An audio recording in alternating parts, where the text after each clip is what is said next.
দাদা তুই আমার বাথটাবটা এরকম ভাবে নষ্ট করছিস কেন? হ্যাঁ তামান্না, এটা তো অনেক ছোট হয়ে গেছে, তাই না? আরে সোহেল, এটা তোর বোনের ছোটবেলার বাচ্চা, বেটা নিয়ে তোর বোন খেলতো, এইরকম ভাবে কাটছিস কেন এটা? আরে মা, এটা তো অনেক ছোট হয়ে গেছে আর বোন এটা ইউজ করতে পারে না, তাই আমি এটাকে দুটো চাকা লাগিয়ে গাড়ির মতো বানিয়ে দেবো। না, তুই মিথ্যে কথা বলছিস। কাঁদিস না তামান্না, চুপ কর। আমরা ঘুরতে যাবো আর গিয়ে ভালো ভালো খাবার খাবো আর তোকে খেলনা কিনে দেবো। আর তুই এখানেই থাক, তোকে নিয়ে যাবো না। এই সুযোগে আমি সুপার বাথটাবটা বানিয়ে ফেলি, আর তোমরা আমার মতো যারা বোনকে ভালোবাসো তারা এই ভিডিওতে একটা লাইক দিয়ে যাবে।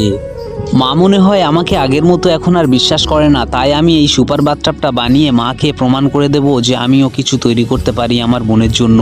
এই তো আমার সুপার বাথটাব রেডি হয়ে গেছে, এবার আস্তে করে বেলটা লাগিয়ে দিই। বোন, তুই চলে এসেছিস, দেখ তোর জন্য কি বানিয়েছি, তোর পছন্দ হয়েছে তো বল।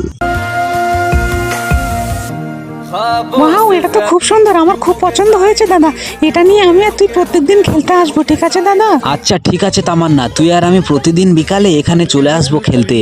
হি হি হি, কি মজা কি মজা। ওই দেখ সোহেল তামান্না কি সুন্দর গাড়ি নিয়ে ঘুরছে। দাদা, ওদের কিন্তু আমি গাড়িতে চড়তে নেবো না। আচ্ছা ঠিক আছে বোন, তুই যা বলবি তাই হবে।